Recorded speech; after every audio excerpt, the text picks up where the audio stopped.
आज हम सभी जुड़े हैं एक ऐसे शख्स को सुनने के लिए जिनके पास कोई फिजिकल डिग्री तो नहीं है, एक सामाजिक रूप से या मतलब एजुकेशनल लेवल पे, लेकिन उनके पास राम के ऊपर टॉपिक, अगर राम के विषय में कहें, रामायण के विषय में कहें, तो उन्होंने इतना ज्यादा रिसर्च कर लिया है और इतना ज्यादा वो जानते हैं कि उन्हें सुनना सच में सुखद होता है, हर बार मेरे लिए और इस बार आपके लिए भी होगा। और आप देखेंगे कि देखिए हमारे बीच में क्या है, हम कैसे चीजों को रिलेट करते हैं। प्रसंग या लीलाओं को देखते हैं तो हम बस उसे एज अ मूवी देखते हैं कि ये हीरो है, ये हीरोइन है, ऐसी चीजें चल रही हैं, ऐसा ये एंड हो गया, ये सारी चीजें होती हैं, उससे हम जीवन में बस एक सामने पर्दे पे चल रही चीज की तरह लेते हैं। लेकिन रामायण एक ऐसा विषय है, एक ऐसा प्रसंग है, एक ऐसा ऐसी लीला है, एक ऐसा ऐतिहासिक प्रसंग है जिससे अगर हम अपने जीवन में रिलेट करना सीख लें, हम उनसे प्रेरणा लेना सीख लें। एक वही जो आपको मैसेज मिली होगी उसमें है एक, बोलो कहाँ तक टिक सकोगे यदि राम साथ संघर्ष हो। तो वास्तव में ये सोचने वाली विषय है। हम देर छोटी छोटी बातों पे आजकल देखने को मिलता है कि बच्चे जो है वो सुसाइड कर लेते हैं और हल्की हल्की जो फेलियर्स आ जाती है तो बहुत बड़ा एक्शन ले लेते हैं। ओके सर जी, राजा वाजा की ख्वाब छोड़िए, आप अब वन को निकलिए, और कोई है जो राजा बनेगा और आपकी राजगद्दी गई और आपको जाना है अब वन। जाइए कटीले झाड़ियों में 14 बरस के लिए। आप अब अपना दुख सोचिए, आपको क्या डेली में दुख होता है, डेली जीवन में आपको क्या कठिनाइयां आती, क्या ही हो सकता है वो। मम्मी ने डांट दिया, मम्मी ने डांट दिया, पिताजी ने गुस्से में बात कर ली, किसी गर्लफ्रेंड ने धोखा दे दिया, पढ़ने में कुछ फेल हो गए। आप सोचिए कि वो जो दुख था या वो जो पल था उनके लिए, श्री राम के लिए, प्रभु श्री राम के लिए, और हमारे जीवन में जो दुख है उसका कोई तालमेल ही नहीं। लेकिन हम राम को देखेंगे भगवान के रूप में, लेकिन सीखेंगे कुछ भी नहीं। एक कुमार विश्वास की लाइन जो मैं हमेशा दोहराता रहता हूँ कि इंसान जब गांधी के मार्ग पर चलना छोड़ देता है तो वो गांधी मार्ग बना लेता है, ताकि उस गांधी मार्ग पर चल करके ये संतोष कर सके कि वो गांधी के पथ पर चल रहा है। आज महात्मा गांधी जी का पुण्यतिथि भी है। पूरा ज्ञानारस परिवार उनके लिए श्रद्धांजलि समर्पित करता है। आइए बुलाते हैं प्रिंस तिवारी भैया को और सुनते हैं उनके एक नए नजरिए से उनकी वाणी, वो राम के विषय में और हमारे जीवन प्रबंधन, बेसिकली हम राम के जीवन से, रामायण से हम क्या अपने जीवन में सीख सकते हैं, इसके विषय में होगा आज का हमारा टॉपिक। ज्यादा लेंदी न खींचते हुए मैं इनवाइट करता हूं प्रिंस तिवारी भैया को। मैं सबसे पहले आपका तहे दिल से स्वागत करता हूं और बहुत बहुत धन्यवाद देता हूं आपको कि आप हमारे इस मंच तक आए और हम लोगों को सौभाग्यशाली, हम बहुत सौभाग्यशाली खुद को महसूस करते हैं भैया। श्री राम राम रघुनंदन राम राम, श्री राम राम भरताग्रज राम राम, श्री राम राम रणकर्कश राम राम, श्री राम राम शरणम भव राम राम। भगवान श्री राम के आदर्शों को और रामायण के संस्कारों को अभिनव तरीकों से जन जन तक लेकर जाने के लिए हम लोगों ने एक वर्चुअल विद्यालय की शुरुआत की थी और आज उसी संदर्भ में आदरणीय बसंत जी ने हमको बुलाया है। सबसे पहले तो ज्ञानरस परिवार का सभी यहाँ जितने भी श्रोता यहाँ पर उपस्थित हैं उन सभी का मैं हृदय की अंतः गहराइयों से ढेर सारा धन्यवाद और बहुत बहुत अभिनंदन करना चाहता हूँ। बहुत अधिक वक्त नहीं लूंगा, आप सभी लोगों को रामायण की जीवन या रामायण से जो है जीवन प्रबंधन के बारे में आप सभी को कुछ जो सिखा सकता हूँ या बता सकता हूँ वो बताने की कोशिश करूंगा। हम सभी लोग जानते हैं कि राम इस भारत की प्रभात के प्रथम स्वर और यहाँ की पहली अनुगूंज है, अर्थात भारत का जो सबसे पहला स्वर है, जो सुबह उठते ही जो स्वर सुनाई देता है वो है राम। अब मैं आपको ना कुछ स्क्रीन शेयर करके कुछ स्लाइड्स दिखाऊंगा। आपको आज रामायण से जुड़ी हुई लगभग 12 जीवन प्रबंधन के सूत्र आपको यहाँ इस सेशन से सीखने को मिलेंगे। मैं 12 चित्र दिखाऊंगा, 12 प्रसंगों के बारे में बताऊंगा और इन रामायण के 12 प्रसंगों से हमें अपने जीवन में क्या सीखने को मिलता है वो मैं आपको बताना चाहता हूँ। इस पूरे सेशन में आपको भगवान राम के जीवन पर बहुत कुछ नया सीखने को मिलने वाला है। मैं चाहता हूँ कि आप सभी लोग उसको बहुत ध्यान से सुने। मैं हर एक चित्र के साथ हर एक रामायण से जुड़ी हुई कहानी आप लोगों के मध्य बताऊंगा और उस पूरी कहानी से हमको क्या सीखने को मिलता है ये भी हम लोग इस पूरी कहानी से सीखने का प्रयास करेंगे। ठीक है, मैं बता रहा था कि राम इस भारत की प्रभात के प्रथम स्वर और यहाँ की पहली अनुगूंज है। यहाँ तक कि मेरे और बसंत जी के बीच यदि आपस में बातचीत है तो कोई सामने वाला यदि मुझसे पूछे कि हाँ आप बसंत जी को जानते हैं, तो हमारे यहाँ प्राचीन काल में यही कहावत होती थी कि हाँ जी मेरी बसंत जी से राम राम है। और कल को यदि मेरा बसंत जी से झगड़ा हो गया और यदि आप में से कोई पूछ सकता है कि आप बसंत जी को जानते हैं, तो जाहिर सी बात है कि ये मैं कह दूंगा कि नहीं मेरी बसंत जी से कोई राम राम नहीं है। तो इसी तरीके से राम तो यहाँ की सनातन संस्कृति में बसे हुए थे। ये आपको लाइफ मैनेजमेंट जो कि रामायण पर आधारित है वो मैं आपको सिखाने के लिए जा रहा हूँ। 4 श्लोकी, ये 4 पंक्तियों में एक श्लोकी रामायण है आदौ राम तपो वनादिगमनम हत्वाम मृगम कांचनम वैदेही हरणम जटायु मरणम सुग्रीव संभाषणम बाली निर्दलनम समुद्र तरणम लंकापुरी दाहनम पश्चात रावण कुंभकर्ण हननम एतत् तिथि रामायणम। ठीक है, रामायण की कहानी से हम सभी लोग परिचित हैं। ये एक श्लोकी रामायण हमें पूरी रामायण की कहानी को समझाता है। तो हम लोग रामचरितमानस की कहानी को सबसे पहले पढ़ते हैं। हम लोग जानते हैं कि तुलसीदास जी वाराणसी के घाट पर जो है, वाराणसी में एक प्रहलाद घाट है, वहां पर संस्कृत में भगवान राम जी का एक काव्य लिखने के लिए उन्होंने प्रयास किया था। उस समय वो लिख रहे थे, लेकिन एक विचित्र घटना उनके साथ अक्सर होती थी। वे दिन में जितनी भी कविताएं लिखते थे वे सभी रात में गायब हो जाती थी। उन्होंने बहुत यत्न प्रयत्न किए, सुरक्षा की बहुत व्यवस्था भी की, लेकिन ये सिलसिला 8 दिन तक चलता रहा। जब वो रामचरितमानस की पंक्तियां लिखते तब वो जो है वहां से चली जाती, वो गायब हो जाती। वो बड़े निराश होने लगे कि यार ये क्या हो रहा है, समझ नहीं आ रहा था, मेरे काव्य को भगवान स्वीकार नहीं कर रहे हैं क्या। वे भारी पेशो पेश में थे और अपनी भक्ति पर शंका भी कर रहे थे। 8वीं रात को तुलसीदास जी को यह पता चल गया कि ये विचित्र घटना क्यों उनके साथ हो रही है, क्योंकि वो संस्कृत में काव्य लिखना चाहते थे और जो संस्कृत में वो पंक्तियां लिखना चाह रहे थे वो रात को गायब हो जाती थी। सपने में तुलसीदास जी को भगवान शिव के दर्शन हुए, जिनका मंदिर काशी विश्वनाथ के नाम से जाना जाता है। उनके सपनों में आकर के तुलसीदास जी के और शिव जी ने कहा कि आप जो है वो वाराणसी मत रहिए, आप अयोध्या चले जाइए और वहां जाकर के भगवान श्री राम का ये जो महाकाव्य आप लिखना चाहते हैं इस कार्य का प्रारंभ कीजिए, क्योंकि अयोध्या जो है वो भगवान श्री राम की जन्मभूमि है। और फिर बाद में तुलसीदास जी वाराणसी को छोड़ करके अयोध्या चले गए और वहां से उन्होंने फिर इस रामचरितमानस की रचना को प्रारंभ किया। अच्छा, जब वहां से वो जब रचना पूरी होकर के आई तो फिर भी वाराणसी के जो ब्राह्मण लोग थे या जो प्रबुद्ध जन थे वो उसको स्वीकार करने से इनकार करते थे कि नहीं, हम इस रामचरितमानस को स्वीकार नहीं कर सकते हैं। उन्होंने रामचरितमानस को महत्वहीन साबित करने की भी कोशिश की, उसकी परीक्षा ली गई। हम सभी लोग जानते हैं कि विश्वनाथ मंदिर के गर्भगृह में रामचरितमानस की एक प्रति को रखा गया और एक बार बहुत घोर आश्चर्य की लोगों के लिए बात हुई कि वो रामचरितमानस की जो पोथी थी उसको सभी ग्रंथों के नीचे रखा गया और जब सुबह वापस मंदिर के द्वार जब खुले, पट जब खुले, तो वो पुस्तक सबसे ऊपर थी और उस पर हस्ताक्षर भगवान विश्वनाथ का किया हुआ था, सत्यम शिवम सुंदरम। ये कहानी एक छोटी सी है, ठीक है, लेकिन इस कहानी के पीछे भी एक बहुत बड़ा जीवन प्रबंधन का एक सूत्र हमारे लिए छिपा हुआ है। सूत्र क्या है? सूत्र यही है कि हमारा उद्देश्य जो है वो जीवन में बहुत स्पष्ट होना चाहिए। हम कोई भी काम करते हैं, यदि आप विद्वानों के लिए कोई काम कर रहे हैं या विद्वानों के लिए कोई चीज लिख रहे हैं तो वो उनकी भाषा में लिखें। यदि आप जनसाधारण के लिए कोई वस्तु लिखना चाहते हैं या कोई बात करना चाहते हैं तो वो आप उनकी भाषा में करें। यदि तुलसीदास जी अपनी भाषा को या अपनी जो वो उनकी रचना थी रामचरितमानस, उसको यदि वो संस्कृत में लिखते तो संभवतः वो कोई लोकप्रिय रचना नहीं हो पाती, क्योंकि उससे पहले ही वाल्मीकि जी ने उस रचना को संस्कृत में लिख दिया था। वो प्रचलित कब हुई? जब उस रचना को तुलसीदास जी ने अवधी भाषा में लिखा। ठीक है, अवधी भाषा में लिखे रामचरितमानस ने भारत में भक्ति काव्य के उत्थान में एक महत्वपूर्ण योगदान दिया और सामाजिक धार्मिक एकता को बढ़ाने में भी महत्वपूर्ण भूमिका निभाई। तो कुल मिलाकर के इस कहानी से हमको यही शिक्षा मिलती है कि हमें अपने जीवन में जो काम हम लोग करते हैं वो ये देख करके करना चाहिए कि सामने वाले का उस पर क्या प्रभाव पड़ेगा। ये जीवन प्रबंधन का एक सामान्य छोटा सा सूत्र है। इस स्लाइड आपको दिख रही होगी, नाम का प्रताप।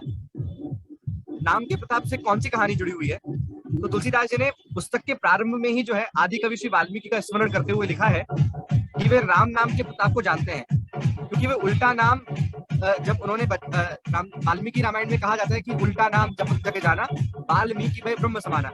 वाल्मीकि जी तो उल्टा नाम जप कर करके ही जो है वाल्मीकि ब्रह्म के समान ब्रह्म ऋषि हो गए थे। अच्छा, उनके लिए भी कहानी आती है कि वाल्मीकि जी बहुत पहले एक डाकू हुआ करते थे और ये यहाँ कोई आसपास में कोई कार्यक्रम है, शायद उसी की आवाज आ रही होगी आप सभी लोगों को, उसके लिए मैं क्षमा चाहता हूँ। लेकिन वाल्मीकि जी एक डाकू हुआ करते थे। तो नारद जी जब उनको एक बार जंगल में मिले तो उनसे जब बातचीत होने लगी तो उन्होंने बताया कि तुम तो एक डाकू हो, तुम्हें तो इसका बहुत पाप लगने वाला है, तुम जो काम करते हो इसका तो तुम्हें बहुत पाप लगेगा, तुम ये क्यों किस लिए करते हो? तो उस डाकू ने कहा कि मैं तो अपने परिवार के लिए, परिवार के पालन पोषण के लिए करता हूँ। तो नारद जी ने कहा कि आप जाकर के अपने परिवार से पूछ करके तो आइए कि वो आपका परिवार आपके पाप में भागी बनेगा या नहीं बनेगा। वो अपने परिवार के पास में वो डाकू गया, अपने परिवार से पूछा कि मैं ये जो चोरी करता हूँ, इतने लोगों को मारता हूँ, इतने लोगों की हत्या करता हूँ, इतने लोगों का धन लूटता हूँ, इसमें जो मुझे पाप मिलेगा क्या आप इसके भागी बनेंगे? तो परिवार वालों ने कहा कि नहीं, हमारा काम तो केवल जो है आपके संरक्षण में रहना है, अब आप हमें धन कहीं से भी ला करके दीजिए, हमारा जीवन किसी भी तरीके से आप यापन कीजिए, हम आपके पाप के भागी नहीं बनेंगे। फिर जब वापस वो लौट करके आया नारद जी के पास में, कहा कि नहीं, मेरे पाप का तो मेरे परिवार वाले भी भागी नहीं बनने वाले हैं। तो फिर उनको समझाया नारद जी ने कि ऐसा है कि अब आप केवल भगवान की भक्ति कीजिए और आप राम राम का जाप कीजिए। तो वो तो डाकू था, अनपढ़ था, कुछ नहीं समझता था। उसने नारद जी से पूछा कि भाई क्या राम राम का जाप करूं? तो उन्होंने कहा कि अच्छा ऐसा है, तुम मरा मरा करो, मरा मरा मरा मरा मरा करोगे तो वो अपने आप राम राम राम राम हो जाएगा। अभी बहुत छोटी सी कहानी है, लेकिन इस कहानी से भी हमको एक नसीहत, एक सीख मिलती है। ये नसीहत ये है कि जब हम किसी को कोई नसीहत देते हैं या किसी को कोई शिक्षा देते हैं, तो उसके स्वभाव और उसके आदतों के हिसाब से हमको देनी चाहिए। नारद मुनि जानते थे कि राम का जाप डाकू के लिए मुश्किल है, इसलिए उन्होंने उसे मरा मरा का जाप करने के लिए कहा। जल्दी में मरा मरा कब राम राम में बदल गया, उसको खुद को भी नहीं पता चला। यानी सामने वाले को ध्यान में रख करके हमें नसीहत देनी चाहिए। इस कहानी से हमको यही सबक मिलता है, इंसान अपने आप को कभी भी बदल सकता है, और अगर वह गलत राह पर चल रहा है तो कभी भी अपनी गलती को पहचान करके सही राह पर लौट सकता है। इस कहानी से हमें मार्गदर्शक के महत्व का भी पता चलता है, और हमें पता चलता है कि कर्म फल का सिद्धांत क्या है।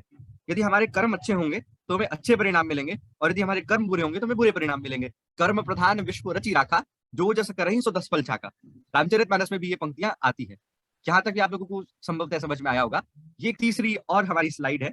इसमें आपको दिख रहा होगा कलयुग में नाम सबसे शक्तिशाली है। एक बहुत छोटी सी कहानी है कि तुलसीदास जी राम नाम की महिमा का बखान करते हुए कलयुग में केवल नाम ही महत्वपूर्ण होता है, ऐसे वो कहते हैं। कलयुग केवल नाम आधारा, सुमिर सुमिर नर उतर ही पारा। कलयुग में तो केवल नाम सबसे महत्वपूर्ण है, और जिस उसके नाम का जाप करने से ही लोग कलयुग के भवसागर से पार हो जाते हैं। तो ठीक उसी प्रकार से द्वापर युग में भगवान पूजन से प्रसन्न होते थे, कलयुग में तो घोर पाप का युग है। इसी प्रकार से त्रेता युग में भगवान यज्ञ से प्रसन्न होते थे। लेकिन अब जो आज का जो युग है कलयुग, इसमें कहा जाता है, धार्मिक शास्त्रों में भी लिखा है कि भगवान नाम से प्रसन्न होते हैं।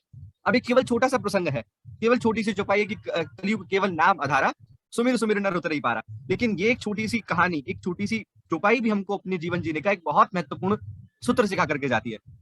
वो क्या सिखाती है? तो ये कहानी कहती है कि किसी व्यक्ति का नाम उसके लिए बहुत महत्वपूर्ण होता है।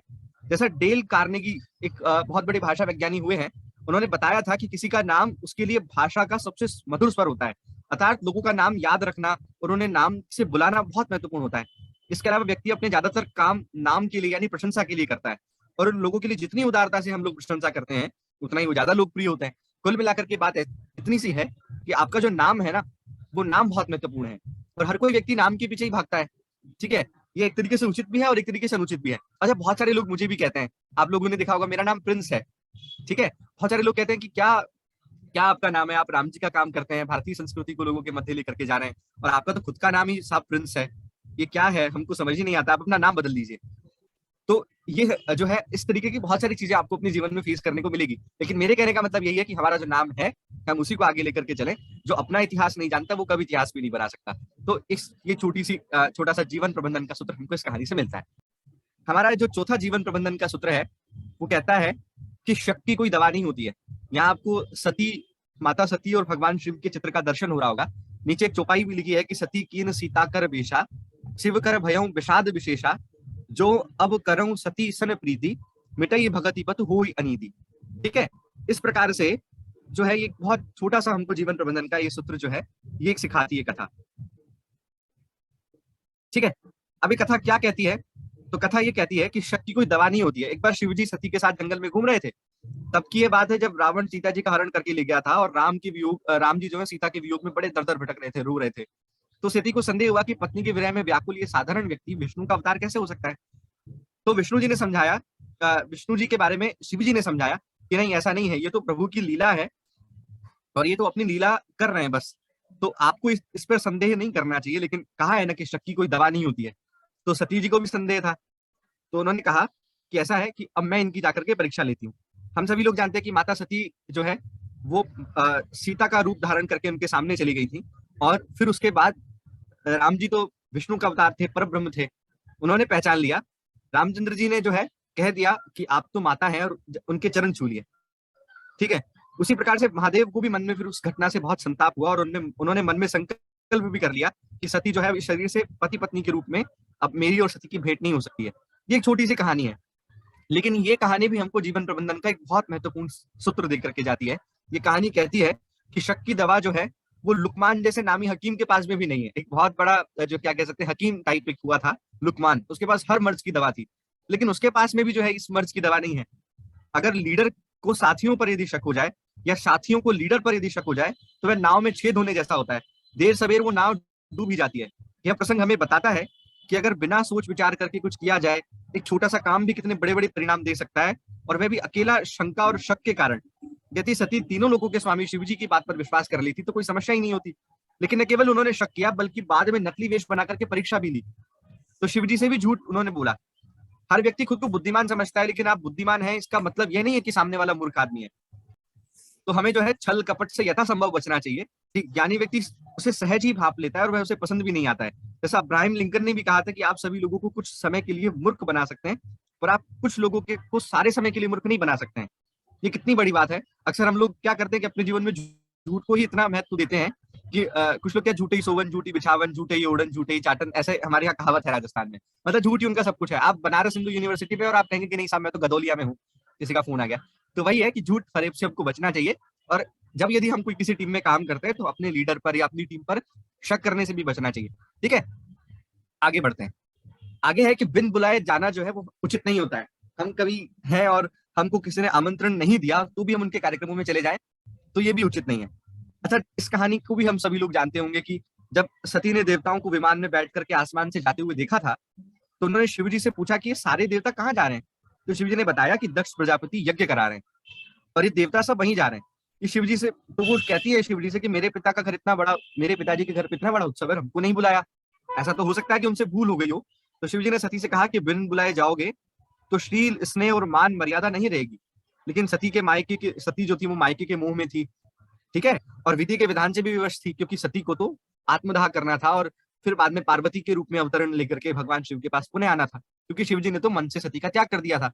लेकिन जब विधि का विधान था और बिन बुलाए वो सती बिना आमंत्रण के अपने पिता के घर चली गई। अपने पिता के घर पे भी बिना आमंत्रण के नहीं जाना चाहिए, ऐसा ही कहानी कहती है। तो उचित आमंत्रण मिलना जो होता है वो सम्मान का प्रतीक होता है, आमंत्रण न मिलना अपमान का। तुलसीदास जी ने भी एक जगह कहा है कि आवत ही हर्षे नहीं, नैनन नहीं स्नेह, तुलसी तहा न जाइए, कंचन बरसे नेह। भले चाहे वहां बादलों से सोने की बरसात होने लगे, कंचन बरसने लगे, लेकिन उस जगह मत जाइए जिस जगह आपको आमंत्रण ना मिला हो। ठीक है, चाहे कितनी ही लाभ की संभावना वहां दिख रही हो, स्वार्थ या मुंह के वशीभूत होकर अपनी मान मर्यादा को खतरे में नहीं डालना चाहिए।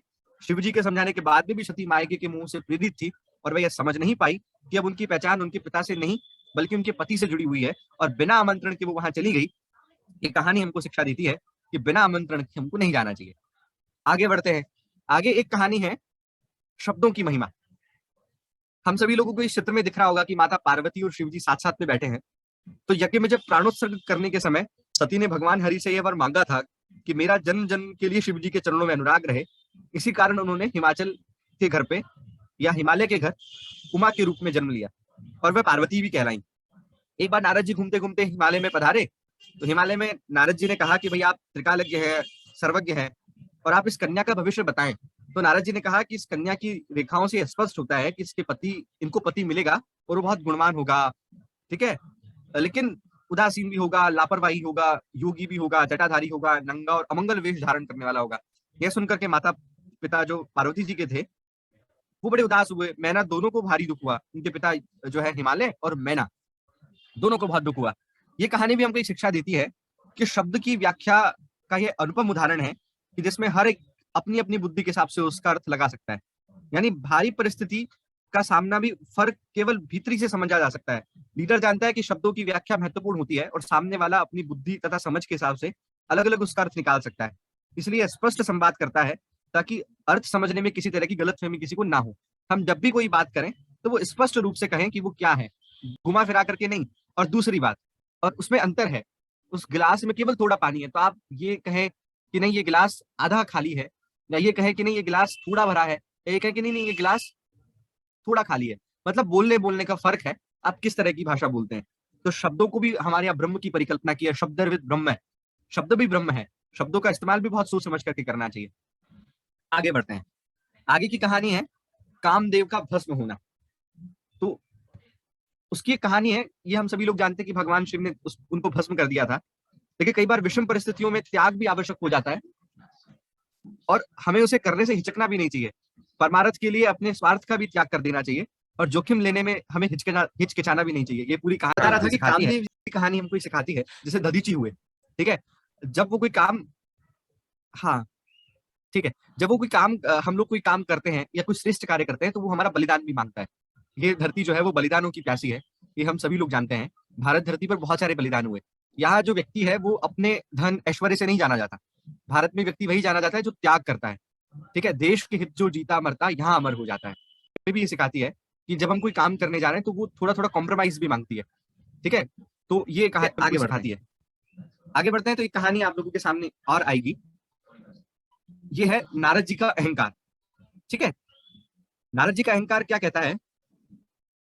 नारद जी का अहंकार वाली कहानी हम लोग जानते हैं कि एक बार जब नारद मुनि का तप देख करके इंद्र भी जब घबरा गए और कामदेव से बोले कि नारद के तप को भंग करे, और कामदेव की भी कामदेव जी चाहते थे कि इनका जो तप है वो भंग कर दिया जाए। इंद्र को क्या है, तपस्या से बड़ा डर लगता है कि कोई तप करेगा तो उनके सिंहासन जो है वो डगमगाने लगता है। ठीक है, तो उस समय फिर भगवान विष्णु ने बहुत सुंदर रूप रचाया और एक पूरे का पूरा एक नगर उन्होंने बना लिया। ठीक है, और जब उन्होंने पूरा का पूरा नगर बनाया और वो खुद उन्होंने मोहिनी का रूप धारण करके भगवान विष्णु आए, तो जिस तरह से जो है, जब नारद जी विष्णु जी के पास में गए कि मैं जो है आपका रूप चाहता हूँ और वो रूप है हरि रूप। ठीक है, आप मुझे अपना हरि रूप दे दीजिए और जाकर के मैं मोहिनी से विवाह करूंगा। अब वो तो बड़े अहंकार में थे कि मुझे तो हरि रूप मिल गया है। जब वो मोहिनी अपने हाथ में वरमाला लेकर के आती है और नारद जी के पास में से होकर के गुजरती है और जाकर के विष्णु जी के गले में माला डाल देती है, तो नारद जी को बड़ा बुरा लगता है, उनका अहंकार जो था वो भंग हो जाता है। तो ये कहानी हमको एक सिखाती है, क्योंकि विश्व मोहिनी जैसी स्त्री से कौन विवाह नहीं करना चाहेगा। तो नारद जी को बड़ी ठेस पहुंचती है, वो विष्णु जी को श्राप भी दे देते हैं। तो ये कहानी हमको सिखाती है कि मनुष्य को अहंकार से दूर रहना चाहिए, क्योंकि अहंकार जो है वो मनुष्य के विनाश का कारण है। स्वयं को सृष्टि का केंद्र हमको नहीं समझना चाहिए, क्योंकि इससे झूठा अहम हमारे अंदर उत्पन्न होता है।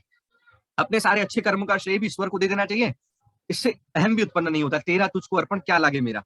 लीडर भी इस बात को ध्यान रखता है। जो अच्छा लीडर होता है वो अपनी अपने जो काम का श्रेय वो अपनी पूरी टीम को देता है कि ये काम जो है ये मेरी टीम ने किया, ये मैंने नहीं किया। हाँ, नारद जी को ये अहंकार भी हो गया था कि कामदेव तो जीत चुके थे, इसलिए वह भूल गए थे कि ईश्वर भक्ति के कारण ये संभव हुआ था। इसका श्रेय उन्हें स्वयं नहीं लेना चाहिए था, बल्कि ईश्वर की भक्ति को इनको देना चाहिए था कि मैंने तो कामदेव को भी जीत लिया। लेकिन उन्होंने ऐसा नहीं किया, वो अपने अंदर ही अहंकार में आए, विष्णु जी के पास भी चले गए, हरि रूप भी ले लिया, लेकिन बाद में उनका अहंकार टूटा। मनुष्य का अहंकार जब टूटता है ना, तो उसके दुख का बड़ा कारण होता है। वह स्वयं को जो है कायर समझने लगता है। तो इससे अच्छा है कि हम अपने अंदर अहंकार ही ना रखें, और जो भी कुछ हमारे जीवन में चीजें घटती है उसका श्रेय भगवान को दे दें या अपने पूर्वजों को दे दें, तो हम अपने अहंकार से बच सकते हैं। ठीक है, अगली कहानी हमारी है पुत्र कामेष्टि यज्ञ की। और पुत्र कामेष्टि यज्ञ के बारे में भी हम सभी लोग जानते हैं कि राजा दशरथ के पुत्र नहीं थे, और जिस कारण वे बहुत चिंतित रहते थे। अभी उचित समय आने पर राजगुरु वशिष्ठ के पास जब वो सलाह लेने के लिए जाते हैं कि मैं क्या करूं, मेरे तो कोई पुत्र भी नहीं है, कैसे मैं अपने जो है कैसे मैं पुत्र प्राप्त कर सकता हूँ, तो वो श्रृंगी ऋषि के बारे में बताते हैं कि आप जाइए राजन, श्रृंगी ऋषि के पास जाकर के और उनसे आग्रह कीजिए, और श्रृंगी ऋषि आकर के एक पुत्र कामेष्टि यज्ञ करेंगे और उससे फिर आपको अपने पुत्र की प्राप्ति होगी। ठीक ठीक वैसा का वैसा ही करते हैं वो लोग। और जब राजा दशरथ जाते हैं, श्रृंगी ऋषि को बुला करके लाते हैं, पुत्र कामेष्टि यज्ञ भी होता है। लेकिन ये कहानी हमको बहुत कुछ सिखाती है। ये बहुत छोटी सी कहानी है, लेकिन इसके पीछे कई जीवन प्रबंधन के सूत्र हैं। एक तो ये कि हमें अपने जीवन में, मेरे गुरुजी कहा करते थे कि सब में कुछ कुछ और कुछ कुछ में सब इंसान को होना चाहिए। हर व्यक्ति को सब में कुछ कुछ कुछ कुछ, ऐसा नहीं कि यदि मैं बसंत जी से पूछूं कि क्या आपको खाना बनाना आता है, तो कहेंगे नहीं नहीं मुझे खाना बनाना नहीं आता, हाँ लेकिन मैं बोल अच्छा सकता हूँ। ऐसा नहीं है, आदमी को हर प्रतिभाओं में, हर चीजों में कुछ कुछ कुछ कुछ कुछ उसको आना चाहिए, और कुछ कुछ चीजें ऐसी होनी चाहिए जिसमें उसको सब कुछ आना चाहिए। जैसे श्रृंगी ऋषि, वो थे तो ऋषि, लेकिन उनको पुत्र कामेष्टि यज्ञ भी आता था, उसमें उनकी स्पेशलिटी थी। तो हमारा स्पेसिफिक चीजें को आइडेंटिफाई करके और उसको अपने जीवन में रखना चाहिए, पहली चीज। दूसरी चीज कि हमें अपने जीवन में अहंकार नहीं रखना चाहिए, जो पहली वाली कहानी से हमको सीखने को मिला। इतना बड़ा प्रतापी राजा, राजा दशरथ जब वो स्वर्ग में जाते थे तो इंद्र भी अपना सिंहासन छोड़ करके खड़े हो जाते थे। ऐसे प्रतापी राजा दशरथ नंगे पांव, बिना मुकुट के, बिना कवच के, बिना अपनी सेना के पैदल पैदल जाते हैं और श्रृंगी ऋषि को बुला करके लाते हैं कि आप जाइए और मेरे पुत्र के लिए, हमारे पुत्रों के लिए पुत्र कामेष्टि यज्ञ कीजिए। तो जब हम अपने से बड़ों के पास जाते हैं या सामने जाते हैं, तो हमें विनम्रता रखनी चाहिए। महाभारत की वो घटना से हम सभी लोग जानते होंगे कि अर्जुन और दुर्योधन दोनों कृष्ण जी से मांगने के लिए जाते हैं। एक उनके चरणों की तरफ खड़ा होता है, एक उनके सिराने खड़ा होता है, लेकिन आशीर्वाद उसे ही मिलता है जो उनके चरणों में रहता है। तो ये कहानी हमको बहुत कुछ सीखने को शिक्षा देती है। इसी प्रकार से ये राजा दशरथ जो है वो बरसों तक व्यर्थ की चिंता कर रहे थे। धैर्य रख करके उनको ये सोचना चाहिए था कि हर चीज का एक निश्चित समय होता है। ठीक है, जब वो समय, तिथि, वार जब सब अनुकूल हो जाएगा तो हम पर ईश्वर की कृपा भी होनी निश्चित है। तो जीवन में धैर्य होना भी जरूरी है। वो धैर्य यदि और थोड़ा सा दशरथ जी रख लेते तो पुत्र की प्राप्ति तो उनको होनी ही थी। ठीक है, तो जीवन में धैर्य होना भी हमारे लिए जरूरी है। और दूसरी चीज, एक बहुत बड़ा सूत्र है, इस मीटिंग को पूरा होते होते वो सूत्र मैं आपको देना चाहता हूँ कि किसी एक अच्छे इंसान ने कहा था कि उलझने घेर ले तो न घबराइए और हिम्मतों से हर एक काम सुलझाइए, फिर भी गम दूर हो ना अगर आपके, तो आप किसी सदगुरु की शरण जाइए। जीवन में हर इंसान के पास में तकलीफें आती है, लेकिन वो अपने किसी छोटे या किसी और अन्य उल्टे सीधे लोगों से सलाह लेने से अच्छा है कि आप किसी सदगुरु की सलाह लें। घबराए ना, जैसा दशरथ जी ने किया। वो चाहे तो आर्य सुमंत्र से भी पूछ सकते थे, उनके राज दरबार में बड़े बड़े मंत्री थे, बड़े बड़े ज्ञानी पुरुष थे, लेकिन वो गए किसके पास? अपने गुरु के पास। इसलिए जीवन में हर किसी के पास मुश्किलें आती है, उन्हें अपने गुरु का सहारा लेना चाहिए, गुरु के पास जाना चाहिए। इसलिए किसी अच्छे इंसान ने कहा है कि उलझने घेर ले तो ना घबराइए, हिम्मतों से हर एक काम सुलझाइए, फिर भी गम दूर हो ना अगर आपके, तो आप किसी सदगुरु की शरण जाइए।